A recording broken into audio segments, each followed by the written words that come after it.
Hi there, and welcome to today's episode.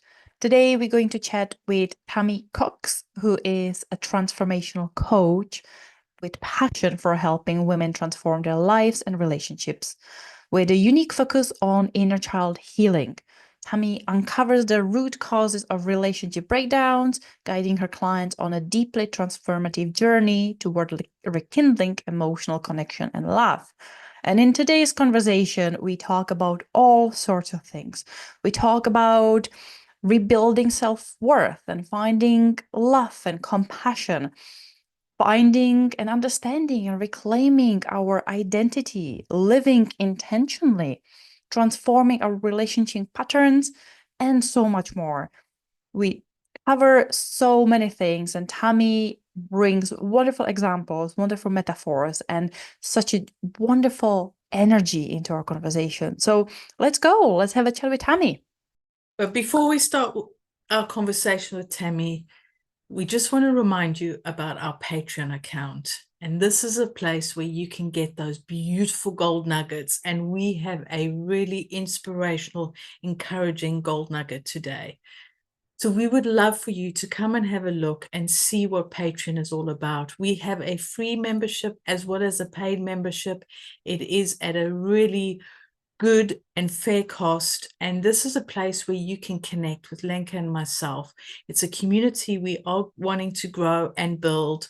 And we are putting some really amazing sound bites and advice from previous guests that we've had from all the older podcasts, because we just think that advice and what they've shared was so valuable. And we are writing a newsletter and we have some articles in there. So please come and have a look. Do subscribe. But now let's get back to our wonderful conversation with Tammy. Today, we have such an interesting guest flying over to us over the virtual airways, all the way from Arizona. We have Tammy Cox here with us. Hi, Tammy. How are you?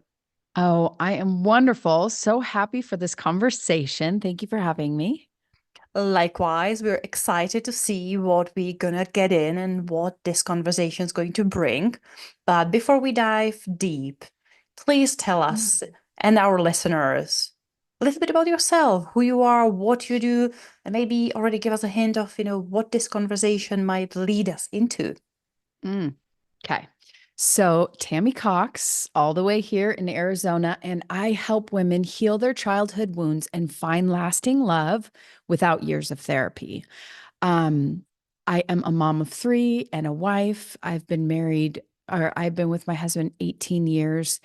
And really, a lot of my journey came from my own healing journey that ended up saving my marriage, healing my family unit, especially given my childhood.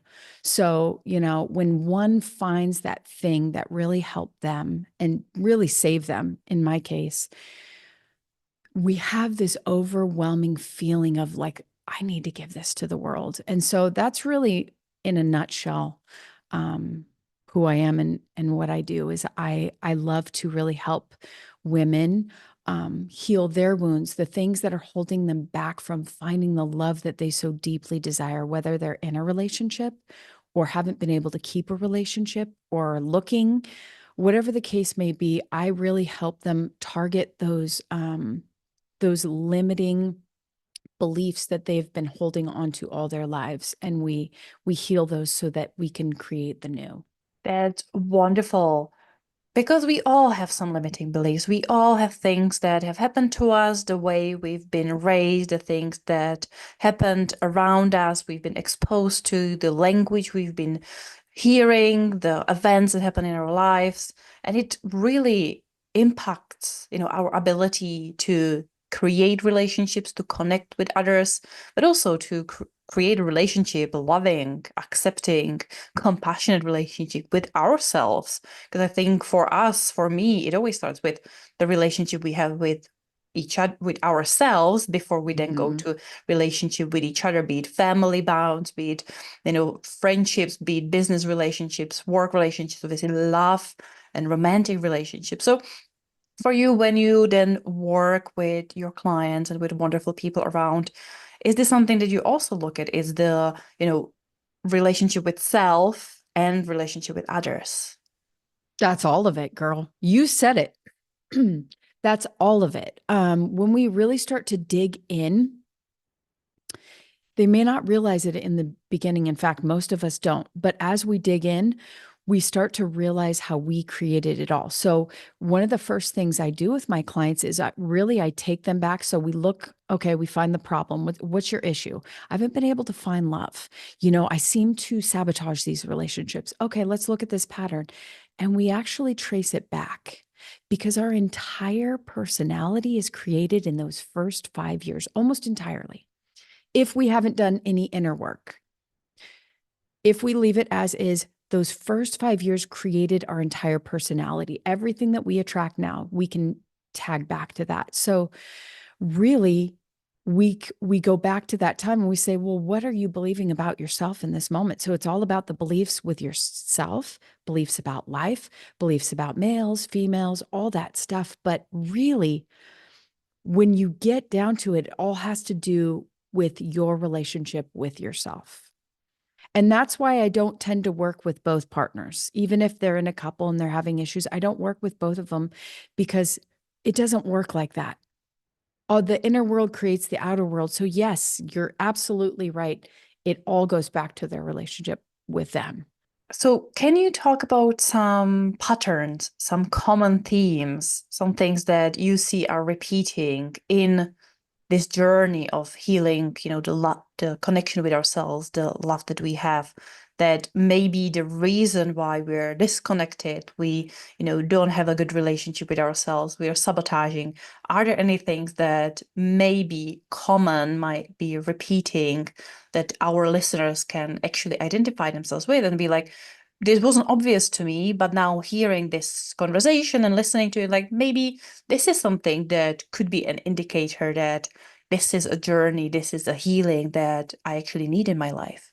I mean, there are so many different scenarios. Like we all hold beliefs, right? And based on our beliefs is our life results. So it goes like this. All of our beliefs are held within the identity. The identity creates the belief creates the thought creates the emotion, and the emotion creates the circumstances of our life. Within our own belief systems, within our own identity, we all have our unique beliefs. So there's no two people that have the same. But commonalities would be like, okay, in the way that you sabotage love. I will use myself as an example. My husband and I have been together 18 years, but for the large part of that, before I did my healing journey, it was toxic. We had walls around our heart. I was like, can't come any close, right? I didn't know it consciously, but in my heart, I was like, no closer, right? So I had certain sabotaging behaviors that I couldn't see before, right? And some women, they'll probably, unless you've done the inner work, you won't ever know these patterns, right? For some women, it could be that they attract toxic men. Why am I drawn to the bad boy, so to speak? Okay. Like that's a big one, I'd say, with younger women. In fact, I had a session I did a couple days ago, and she was like, I'm not attracted to the good guy. And I said, okay, well, let's take this back to where it originates from. And of course, it's in childhood and it's the dynamic of the parents, right? But there's a reason why you're attracting those circumstances. And we all have our own unique circumstance, but it could be like mine where, okay, I'm with my husband. We've been together a long time. I would not even have known that I was sort of keeping him at bay. And we both lost our fathers when we were young. So we have similar traumas, but our responses are very different. So, but we were both kind of keeping each other out. We were both like, okay, no further. So there's really so many different experiences that we can have. But I would just say for those who are just beginning on their path, start to look at the things that you've always wanted in life, but can't seem to hold on to or obtain, because therein is where we start. Okay, let's follow this back. Where did this come from? And then you get to follow it back to your childhood, right? But the first step is identifying it. Okay, I haven't been able to have this thing. I have a block here. let's investigate.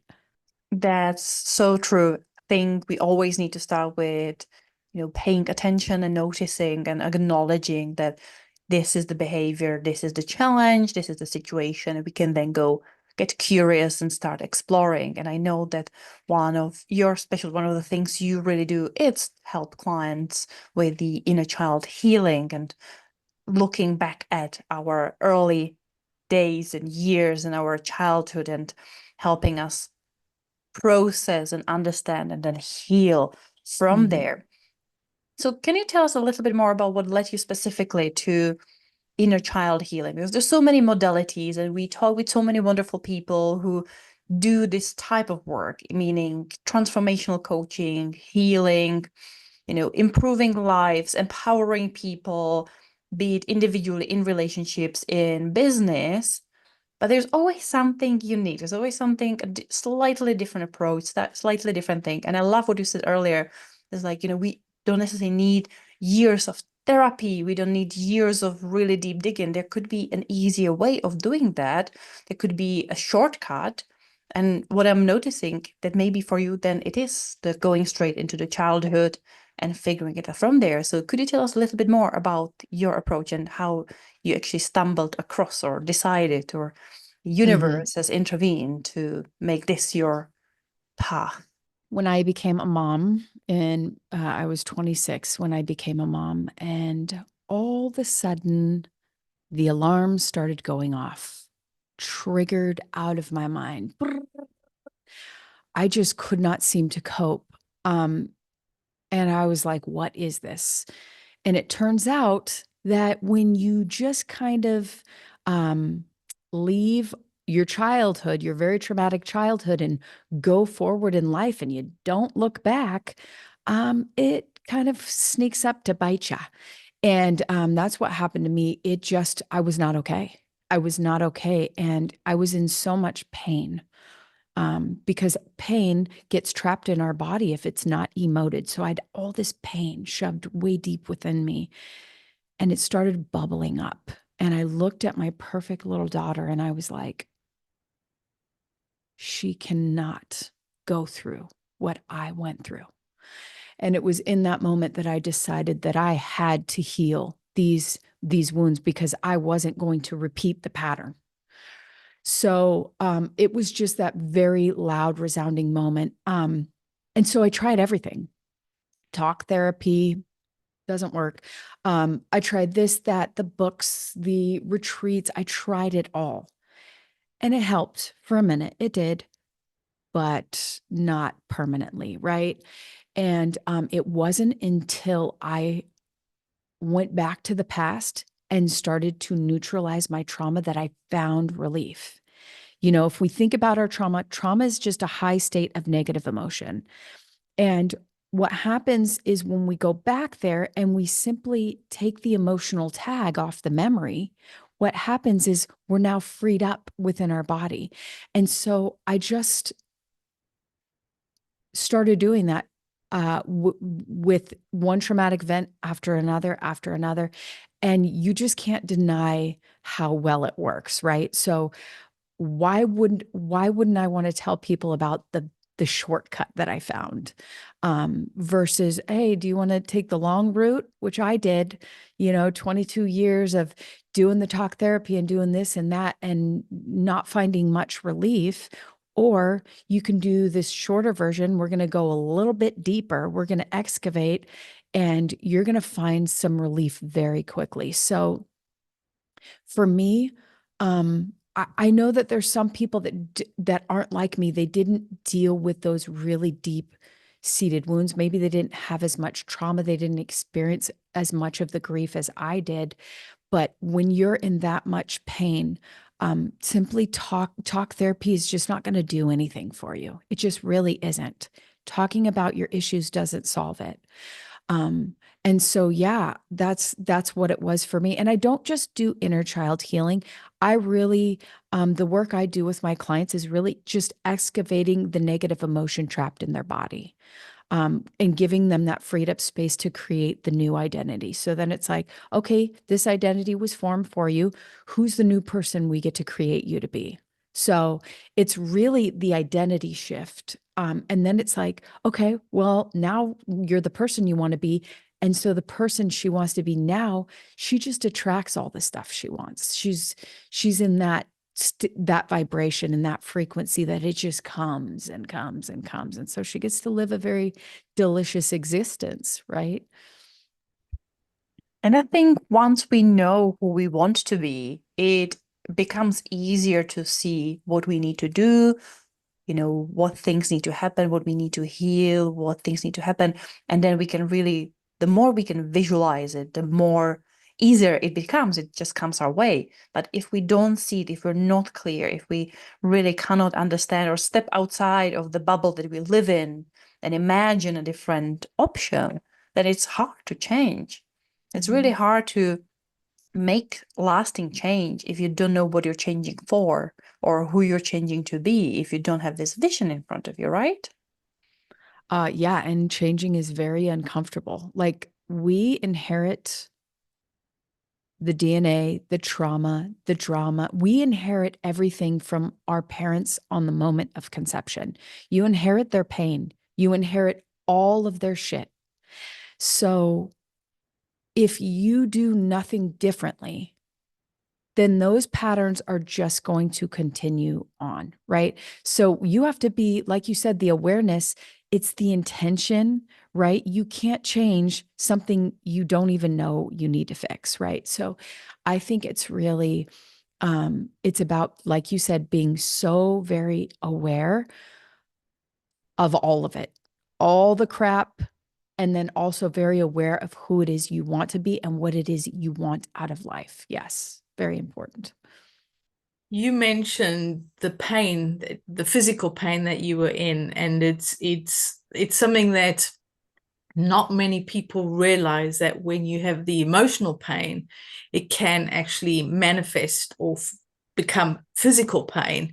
And one of our favorite authors that Lenka and I have read is Gabor Mate, who talks a lot about trauma, and he talks a lot about also the trauma from our parents, because we carry that as well. And it's something that, through Guess and Lenka and myself have noticed, is we carry the crap from our parents. So not only do we have our own baggage, but we've also got their baggage, and the grandparents and ancestors. This can go way back. And we've even had somebody talking about her whole ancestral, from the civilization that she was born into, that whole process. So it's not just something that is just like a little bit. It can be quite heavy to carry. And when it is that understanding that it can also be physical, because we're not dealing with it. We're not trying to find a way to,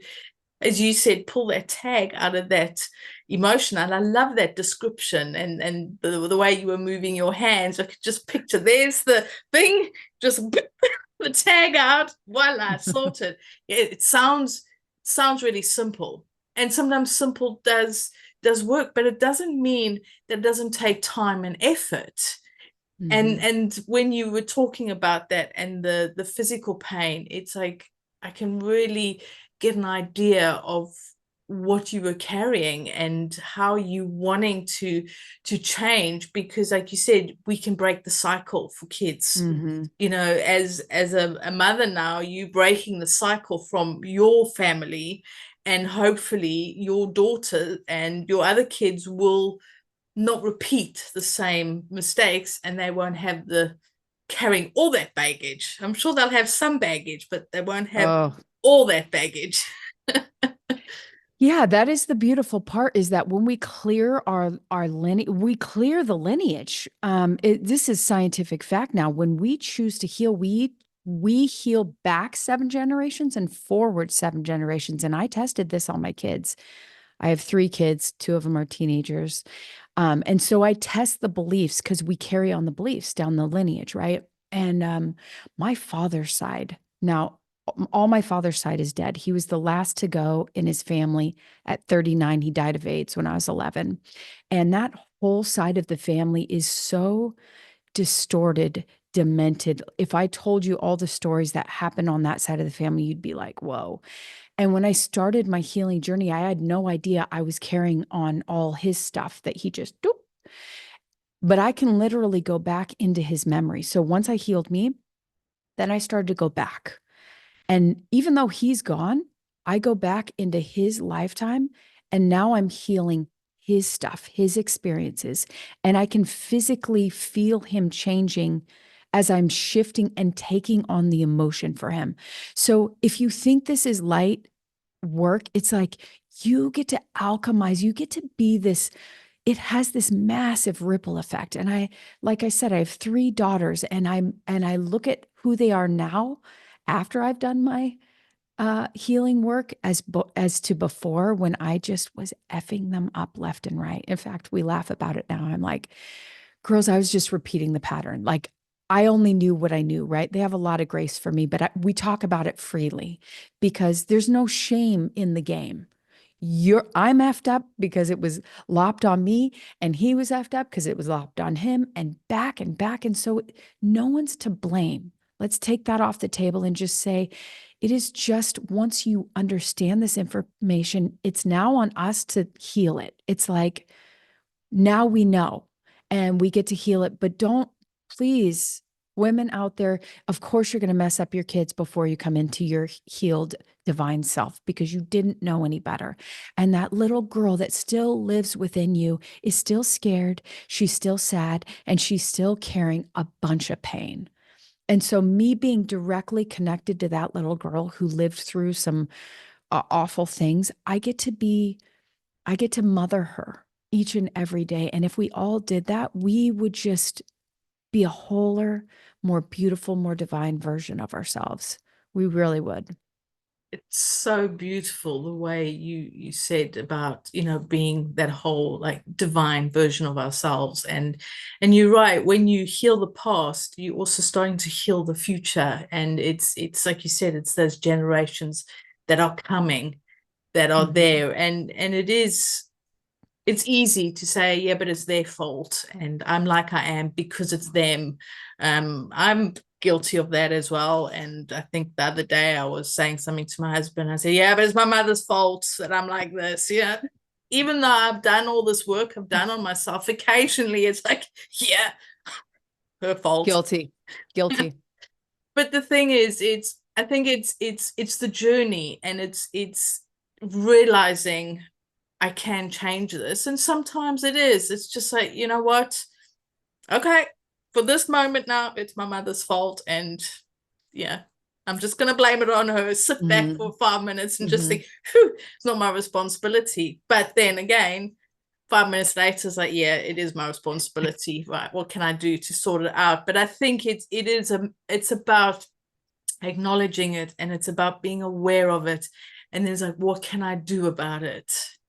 Because it's easy to then just play that blame game. Yeah, it's my grandmother's fault, it's my grandfather's fault, my uncle from down the road, I mean, it's his fault, and it's all of them. And therefore I'm just going to sit back and blame everybody for the lousy life or for my mistakes or anything. And it's not about, okay, no, this is now up to me, and I can help the process. I can help to really try and learn about, where does it come from? Why did certain things happen? Why was that? And now, okay, because my mother experienced this and she dumped it on me, but it wasn't intentional, it was just because she didn't know any better. Okay, right, now what can I do with that? How can I help myself, but also try to learn to understand and find a way to be understanding, because I'm on a journey and wanting to heal and learn stuff. It doesn't mean my mother wants to do it, so it's not necessarily right because I'm on this, come on, we're doing this together and you sort yourself out. She's still making those same mistakes because she hasn't had that realization.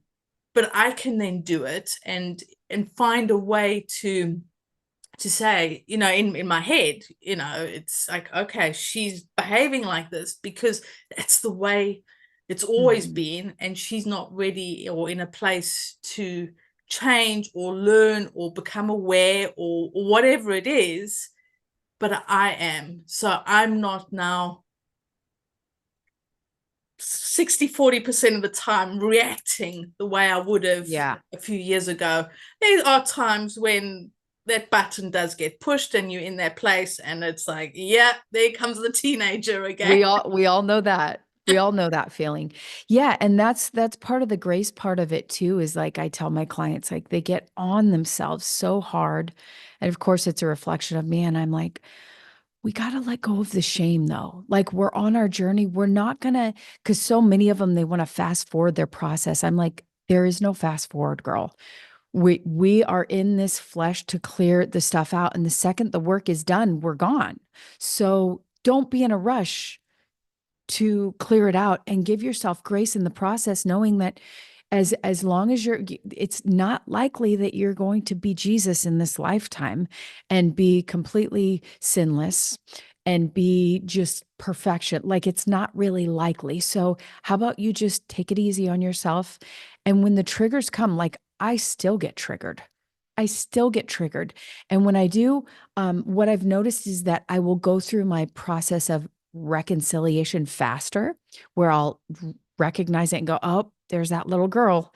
Because my when I get triggered, I have a temper tantrum. It is like I am two, but in this 42-year-old body. And so it looks ridiculous.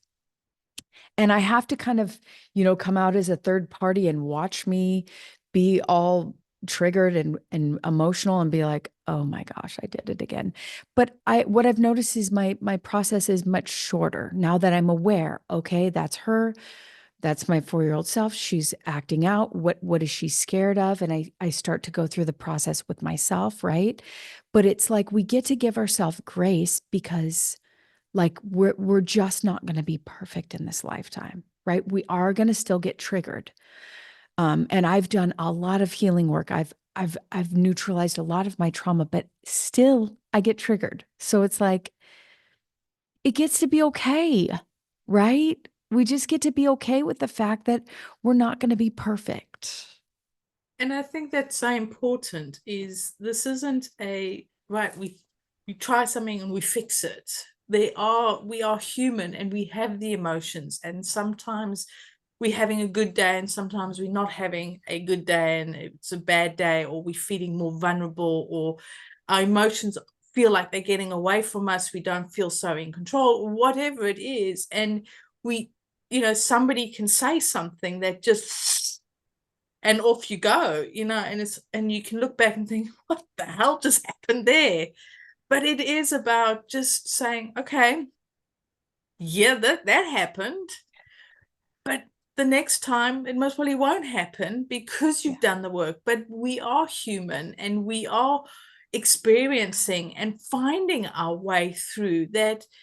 There are days where it most probably feels like you're getting nowhere, and then there are other days where it's like, yep, I can see this happening and I'm in control, or I'm finding a way. I'm not so triggered as such.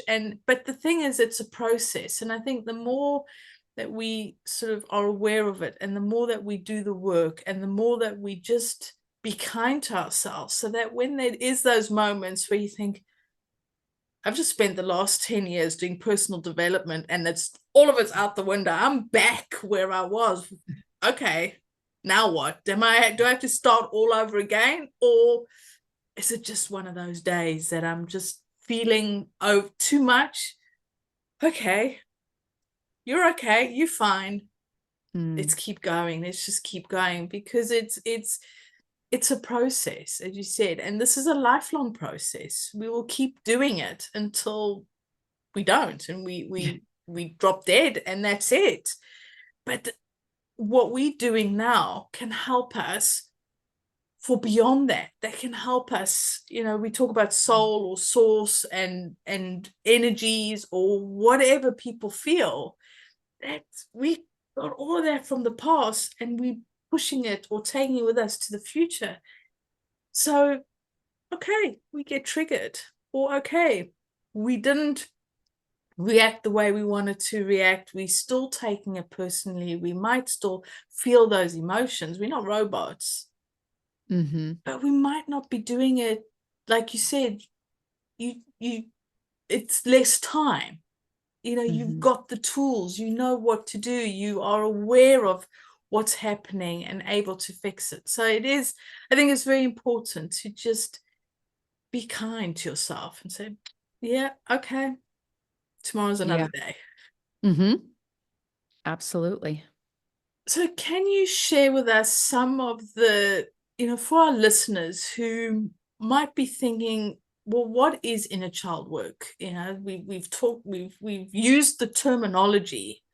Can you maybe explain a little bit about what inner child work is? Because not everybody might have heard it before or really have an idea of what it is. And I know that some of these terminologies are becoming popular, but it doesn't mean that people necessarily know what they are. So we'd love for you to just dig a little bit deeper into what is inner child work and how can that benefit somebody if they're wanting to look into it.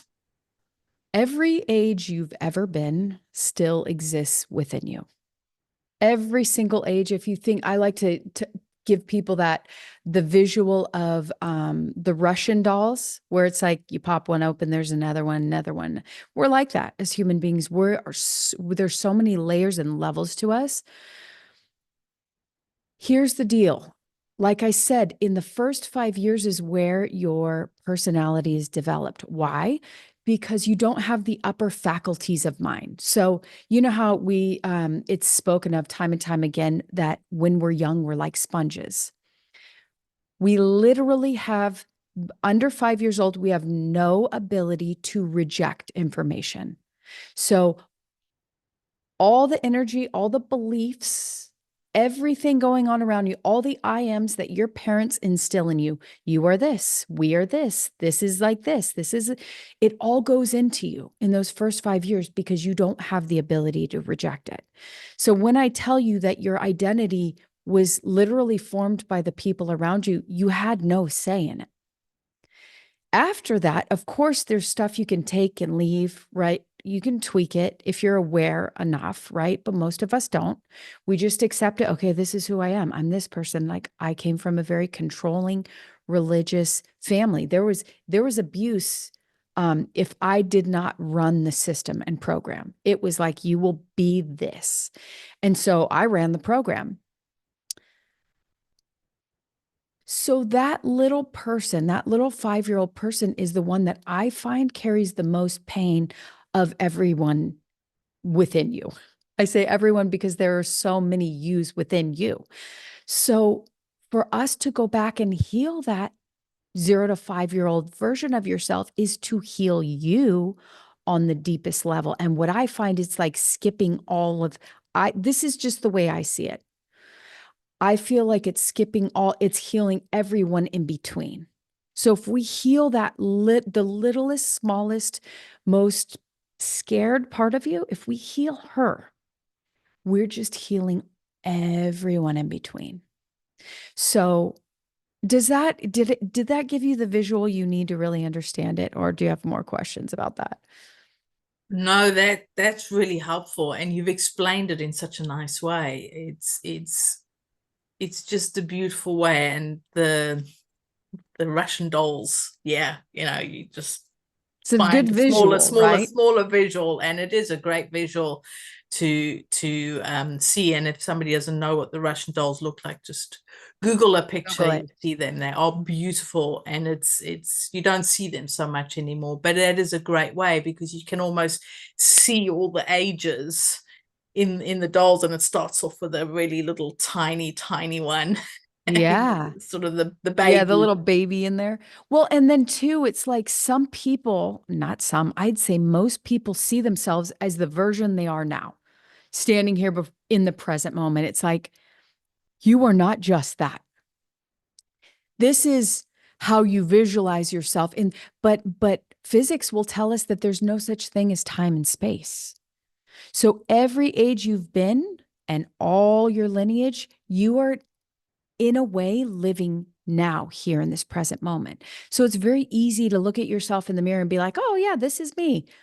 It's a small little piece of you, a really small little piece. So if you're only that's why I say talk therapy doesn't work, because you're speaking of issues on a very like surface level, where the surface level is just the results of everything in the identity. And the identity was created in 0 to 5. So it's like, if we're messing around here in the here and now, we must have attachments to the past. We must have all these like links to our past, or else we wouldn't have any issues right here and now.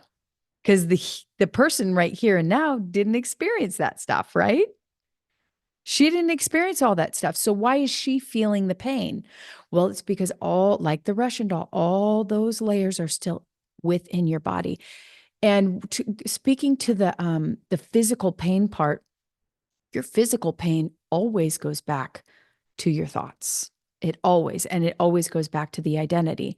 And when I've worked with people that are dealing with, physical ailments, they have lots of I ams around, like, something's wrong with me. My body's not safe. They have all these beliefs around it. A lot of times they experienced abuse, something where they had to go out of their body, that they saw the body as this bad thing. And so they don't really spend much time in it. And I know that's weird for people to think, but most of the time we're not living in the present moment, the here and now, firmly anchored in the body. We're either in the past in our thought process, or we're in the projected future, but we're not here now experiencing anchored in the body. So I find with physical dis-ease, they have lots of beliefs around their body being wrong, bad. Oftentimes, there's sexual abuse. And so when we start healing that stuff, the pain goes away. The disease goes away a lot of times. I had one client say to me, I've never felt this little discomfort within my body. And I was like, yeah, because when you heal the soul or the spiritual essence of you, you're healing all of you. Right? So it's really cool. It is really cool because it's coming through. Also, more and more research really shows that pretty much any pain is psychological. That's because it's the brain. It's like, yes, there could be some sort of a physical, mechanical part to it, but all of our pain is psychological. It's the brain deciding based on the chemistry to be like, oh, I'm feeling pain. Mm-hmm. It's wonderful to see that we have more and more now research and examples and studies and professionals beautiful. showing us Mm-hmm. from, John E. Sarno talking about healing back pain, that pretty much any kind of a pain or ailment to that extent could be caused psychologically. And to heal that, you don't necessarily need to try to fix your body. You don't need to do any kind of exercises. You don't need to do any kind of stretches. It won't work long term. No, Yeah.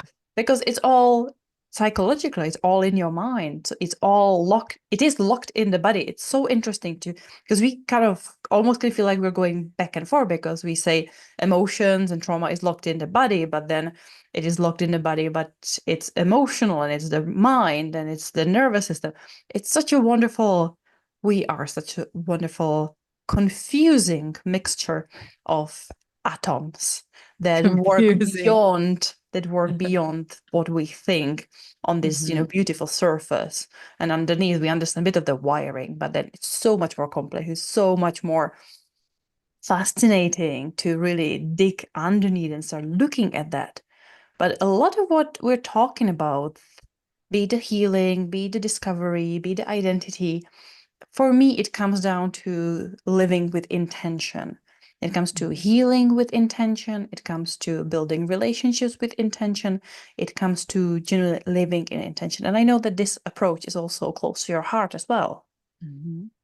So can you tell us a little bit of why this kind of a intentionality in our life, this conviction of I'm in the present and I'm choosing and I'm intentional and I really am trying my best to have this vision rather than just go with the flow and, allow whatever happened in the past, just take me on the journey and always think about what the future may be like.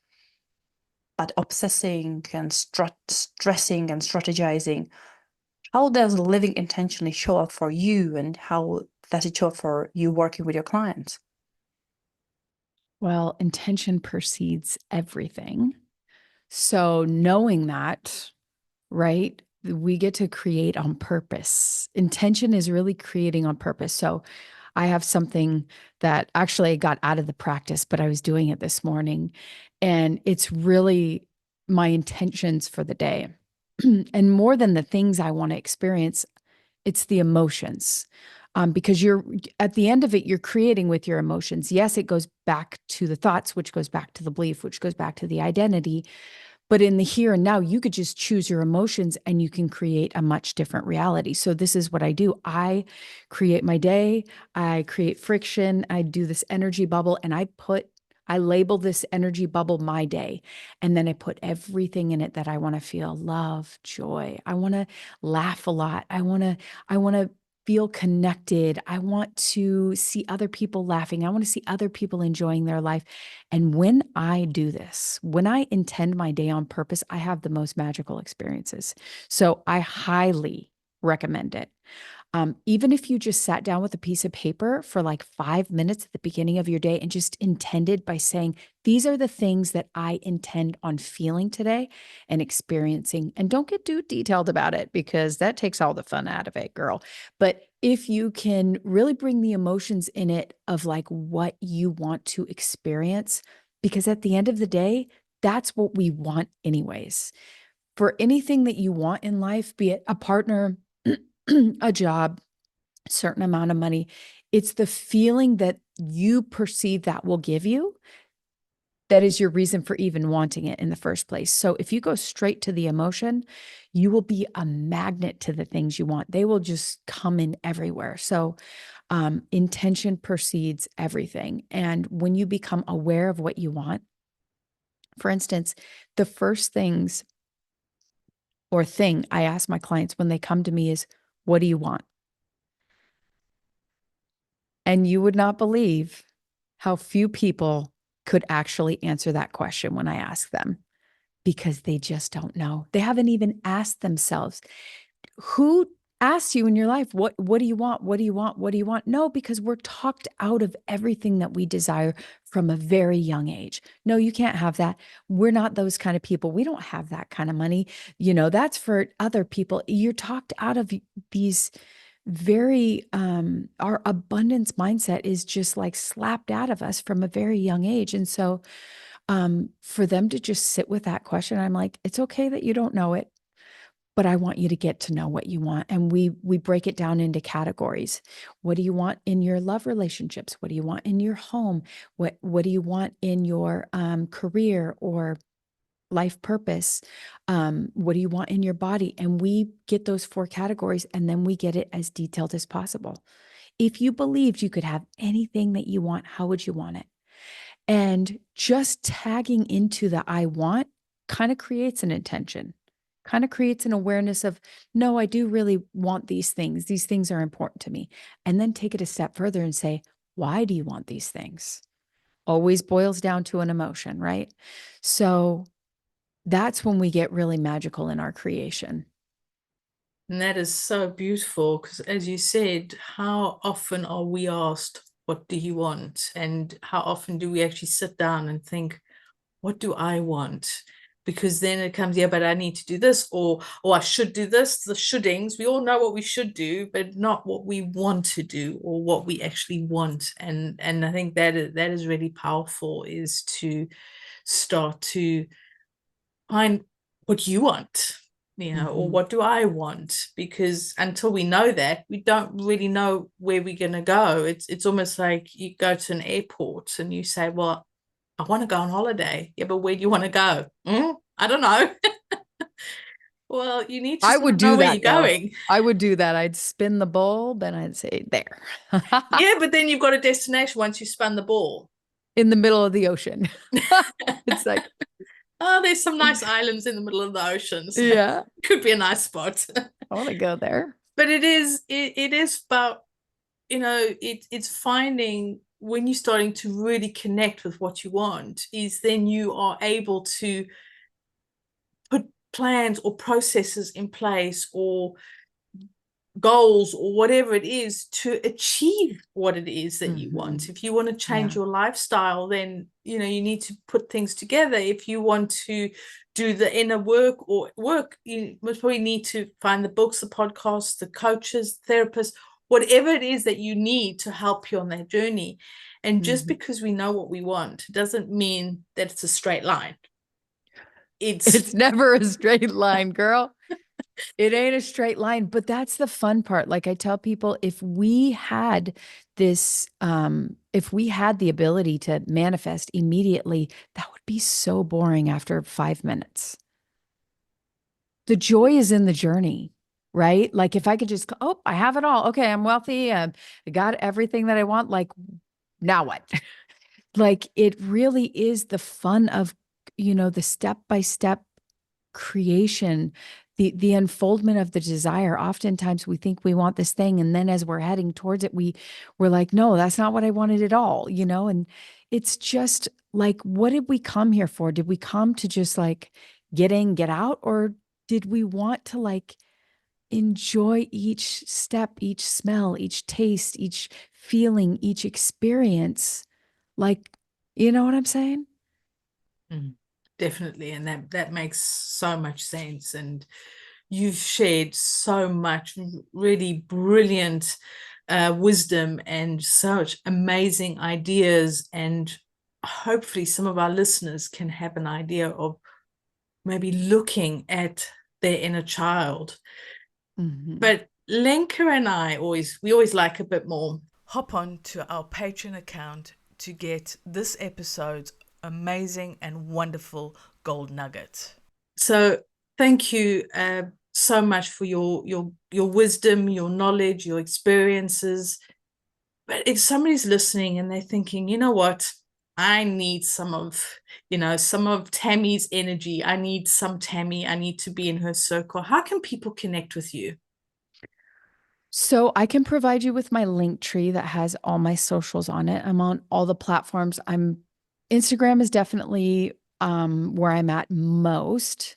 If you want to reach out to me because you have a question, a lot of people ask me relationship questions. You can reach out on Instagram, but also I have on my link tree, I have a link to if you want to be on my podcast. And then also to book a free discovery call if you are like, hey, I want to see if this healing modality will work for me. I actually use many, but if you're interested in any way and you want to reach out to me, you can book a call on my link tree as well. And of course, all your links will be in the description so that people got access to it. Again, yes. Thank you so much. Really appreciate it. Thank you for having me, ladies. It was such a wonderful conversation. I love connecting with beautiful souls such as yourself. So thank you. Likewise. You've shared something so beautiful, and you've had some really great descriptions of sort of that inner child. So thank you. And for our listeners, what have you got from today? Is inner child work something that you're thinking about doing, or is it something you have done and you've had amazing experience with it, or you thinking, I'm not so sure? We would love to know your thoughts on what we spoke about today. We'd love to know if you've been on a journey. What has your experiences been like? And we would just love to get your feedback and any ideas that you've had from listening to today's episode. And until next time, we'll talk to you soon. Bye.